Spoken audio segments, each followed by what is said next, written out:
आप सब मित्रों को बहुत सारा नमस्कार। उम्मीद करते हैं आप सब बहुत अच्छे होंगे। दोस्तों, तो फाइनली आज जो हम लोग जो है भारतीय संविधान पर पहुंच चुके हैं। तो इस वीडियो को देखने से पहले मैं आपसे यह जरूर निवेदन करूंगा कि यदि अगर आप हमारे पीछे वाली वीडियो को नहीं देखे हैं तो आपको उसको देखना चाहिए। क्यों? क्योंकि यदि अगर आप उस वीडियो को देखेंगे तो भारतीय संविधान के बारे में समझ जो है आपकी काफ़ी विकसित होगी, और उसके बाद इस वीडियो को देखेंगे तो आपकी बातें जो काफ़ी समझ में आएगी। तो उम्मीद करते हैं कि आप हमारी उस वीडियो को देखे होंगे। यदि अगर आप नहीं देखे हैं तो उस वीडियो को जरूर देखें, ये मेरा आपसे निवेदन रहेगा। तो चलिए, आज जो हमारा चर्चा का विषय है भारतीय संविधान का भाग 1, इसके बारे में चर्चा करते हैं। तो यदि अगर हम बात करते हैं भारतीय संविधान का भाग 1, तो भारतीय संविधान का भाग 1 क्या कहता है? संघ तथा उसके क्षेत्र के बारे में उल्लेख किया गया है। क्या कहता है भारतीय संविधान का भाग 1?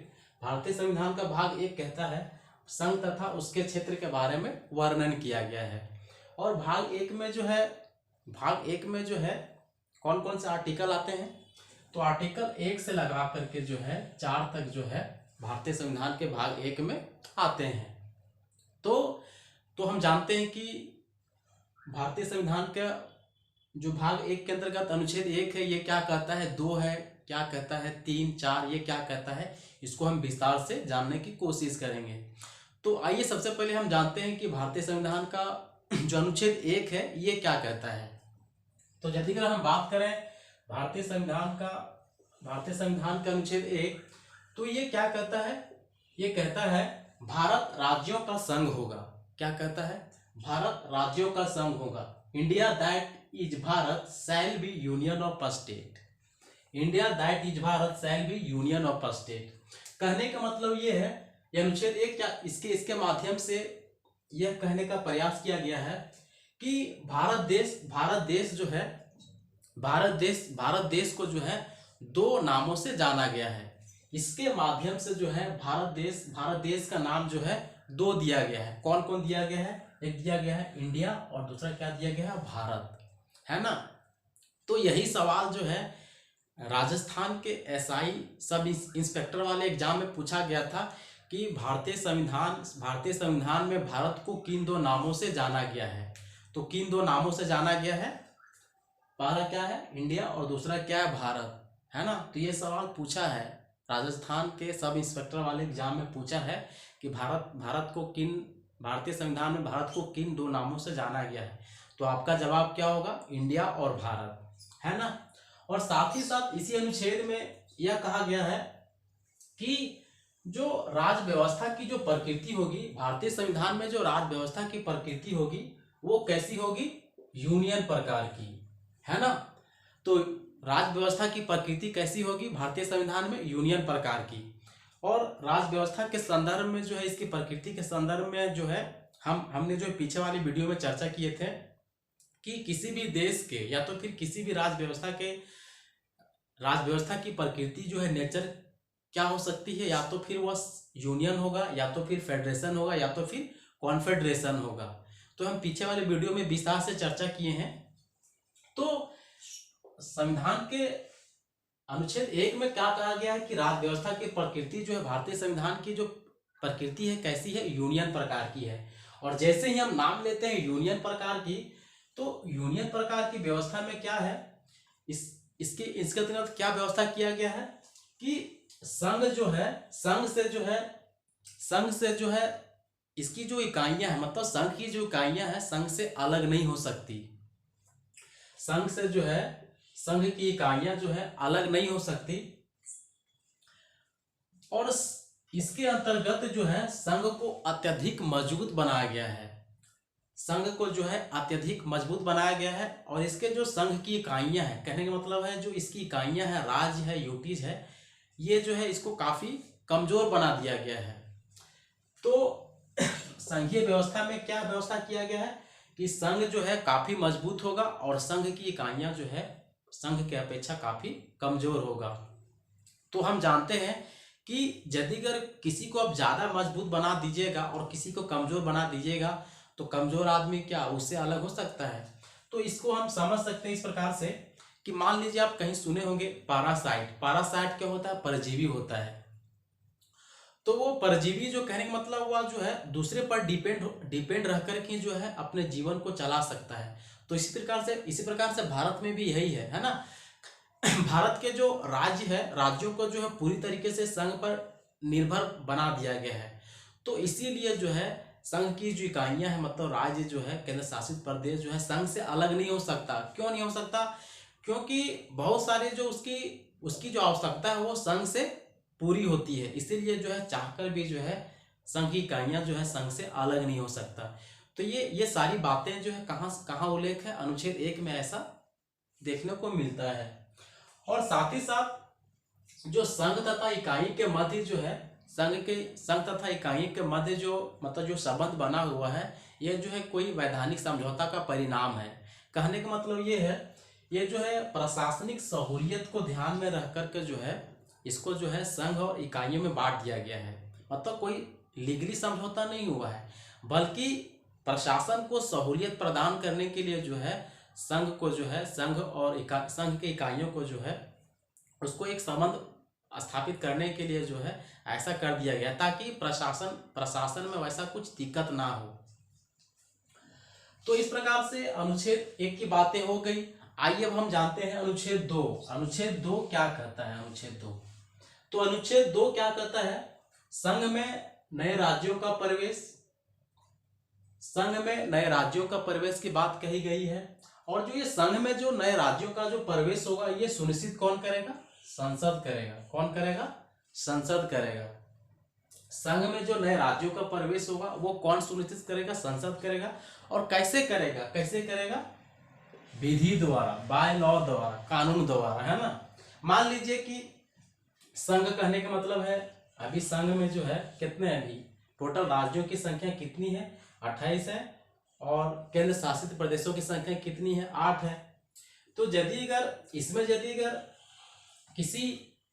किसी अगर नए राज्यों का प्रवेश यदि अगर करना है, मान लीजिए बांग्लादेश से, है ना, मान लीजिए पाकिस्तान से, तो यदि अगर उन देशों के क्षेत्रों को यदि अधिग्रहित करना है, तो यह बात कहाँ लिखा गया है? अनुच्छेद 2 में लिखा गया है। तो इसीलिए यहाँ स्रोत दिया है। स्रोत क्या होगा इसका?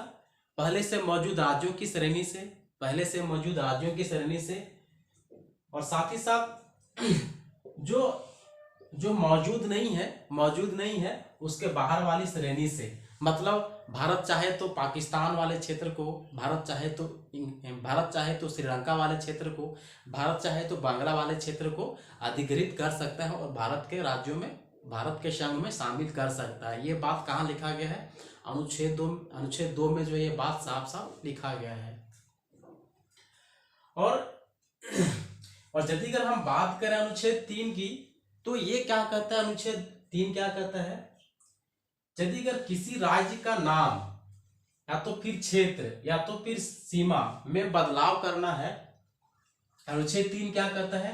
किसी राज्य का नाम, क्षेत्र, सीमा में बदलाव करना है, और साथ ही साथ यदि अगर नए राज्यों की गठन करना है, तो ये बात कहाँ लिखा गया? अनुच्छेद 3 में लिखा गया है। और इस प्रक्रिया का संचालन जो है कौन करेगा? संसद करेगा। इस प्रक्रिया का संचालन कौन करेगा? संसद करेगा। कहने का मतलब यदि अगर किसी राज्य के नाम में परिवर्तन करना है, या तो फिर किसी राज्य के क्षेत्र में परिवर्तन करना है, तो फिर नए राज्यों का गठन करना है, तो इसका संचालन, इस पूरी प्रक्रिया का संचालन कौन करेगा? संसद करेगा, पार्लियामेंट करेगा। और किसके द्वारा करेगा? ये जो है साधारण विधायी क्षेत्राधिकार के अंतर्गत आता है, और उसी के द्वारा ये करेगा, मतलब कानून बनाकर ये कर सकता है। तो इसके संदर्भ में हम ये समझ सकते हैं कि मान लीजिए यदि अगर हमारा ये झारखंड है, यदि अगर झारखंड का नाम बदलना है, तो नाम बदलना, तो इसका तय कौन करेगा? संसद करेगा। कौन करेगा? संसद कर दिया। मान लीजिए हमारा झारखंड है, इसका नाम बदलकर संसद चाहता है कि झार प्रदेश कर दें। क्या कर दे? झार प्रदेश। तो झार प्रदेश कौन कर सकता है? संसद कर सकता है। लेकिन इसमें एक बात ये भी स्पष्ट होना चाहिए कि जो संसद तो कर सकता है, किसी भी राज्य के नाम में परिवर्तन कर सकता है, उसकी सीमा में परिवर्तन कर सकता है, लेकिन जिस राज्य का नाम या तो फिर सीमा में परिवर्तन करना है, तो उस राज्य की सहमति जो है जरूरी होता है, उस राज्य की सहमति जो एग्री जो है जरूरी रहता है ना। तो राज्यों की सहमति जो है, राज्यों की सहमति मतलब लिया जाता है, लेकिन राज्यों की सहमति लिया जाना यह बाध्य नहीं है ना। यदि अगर झारखंड मतलब यदि अगर बोल दे कि नहीं हम झारखंड का नाम जो झारखंड ही रखेंगे, झार प्रदेश हम नहीं रखेंगे, तो झारखंड के विधानमंडल तो बोल दिया, लेकिन यह बाध्यकारी नहीं है। संसद जो है, संसद यदि अगर संसद जो है इसकी बातों को नाम नहीं भी मान सकता है।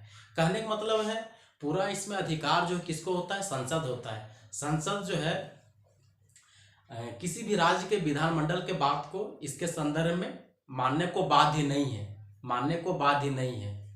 तो ये पूरी अधिकार किसको दिया गया है, संसद को दिया गया है। और ये जो इस प्रक्रिया का जो संचालन होगा ये किसके द्वारा होगा, कानून बनाकर। संसद जो है साधारण विधेयक के पारित करके जो है ये काम कर सकता है। और भारतीय संविधान का भाग 1 और इसी में जो है एक अंतिम अनुच्छेद आता है, अनुच्छेद 4। ये क्या कहता है, अनुच्छेद 4 क्या कहता है कि अनुच्छेद 2 व 3 के तहत जो कुछ भी किया जाएगा, अनुच्छेद 2 व 3 के तहत जो भी कुछ किया जाएगा उसे केवल विधि करार दिया जाएगा, है ना। अनुच्छेद 2 और 3 के अंतर्गत जो भी कुछ किया जाएगा, मतलब संघ में नए राज्यों का प्रवेश या तो फिर किसी राज्य के नाम क्षेत्र में परिवर्तन करना है, तो ये करेगा, संसद करेगा। लेकिन वो उसको क्या कहा जाएगा, केवल विधि करार दिया जाएगा। कहने मतलब केवल विधि करार दिया जाएगा। इसको जो है आर्टिकल 368 के तहत किया जाने वाला संविधान संशोधन नहीं किया जाएगा। अनुच्छेद 368 के तहत जो संविधान संशोधन होता है वो इसके अंतर्गत काउंट नहीं होगा।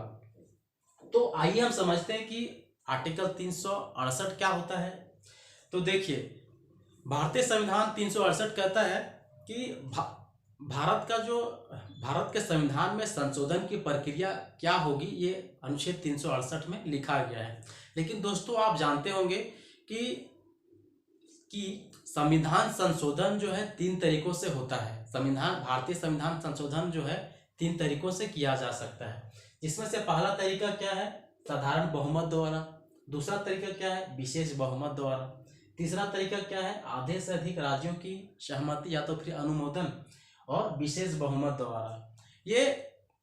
ये जो है संविधान संशोधन की 3 प्रक्रिया है। लेकिन जो 368 में जो बात लिखी गई है, केवल ये 2 ही बातों का वर्णन किया गया है। कहने का मतलब है विशेष बहुमत द्वारा और आधे से अधिक राज्यों व विशेष बहुमत द्वारा जो है ये 368 में ऐसा लिखा गया है। तो यदि अगर आपका सवाल आए कि भारतीय संविधान संशोधन जो है कितने तरीकों से किया जा सकता है, तो आपका जवाब क्या होना चाहिए, 3 तरीकों से। क्या होना चाहिए, 3 तरीकों से। कौन कौन, साधारण बहुमत, दूसरा विशेष बहुमत, तीसरा आधे से अधिक राज्यों के अनुमोदन और विशेष बहुमत। लेकिन यदि अगर आप ये सवाल आए कि अनुच्छेद 368 में संविधान संशोधन की प्रक्रिया कितनी बताई गई है, 368 के तहत संविधान संशोधन की प्रक्रिया कितनी बताई गई है, तो आपका जवाब क्या होना चाहिए, 2 होना चाहिए, है ना। और 2 में से कौन, विशेष बहुमत और आधे से अधिक राज्यों की सहमति और विशेष बहुमत से। ये 368 में 2 ही प्रक्रिया बताया गया है। तो यही जो 368 में जो 2 प्रक्रिया बताई गई है, इसे ही जो है संविधान संशोधन में काउंट किया जाता है। संविधान संशोधन के अंतर्गत जो है इसको गिनती किया जाता है, काउंटिंग किया जाता है। तो यहाँ ये बात कहा गया है कि जो अनुच्छेद 2 और 3 के तहत जो भी कुछ किया जाएगा वो जो है 368 के तहत नहीं आएगा। कहने का मतलब वो संविधान संशोधन की गिनती में नहीं आएगा। तो ये बात जो है, यही बात जो है अनुच्छेद 4 में कहा गया है। तो इस प्रकार से उम्मीद करते हैं कि भारतीय संविधान का भाग 1, जिसमें से संघ तथा उसके क्षेत्र के बारे में उल्लेख किया गया है और जिसमें से हम विस्तार से चर्चा किए कि अनुच्छेद 1 क्या कहता है, 2 क्या कहता है, 3 क्या कहता है, 4 क्या कहता है, ये बातें हम विस्तृत चर्चा किए। तो इस प्रकार से हमारे इस वीडियो में बने रहें। उम्मीद करते हैं हमारा यह वीडियो आपको काफ़ी अच्छा लगा होगा।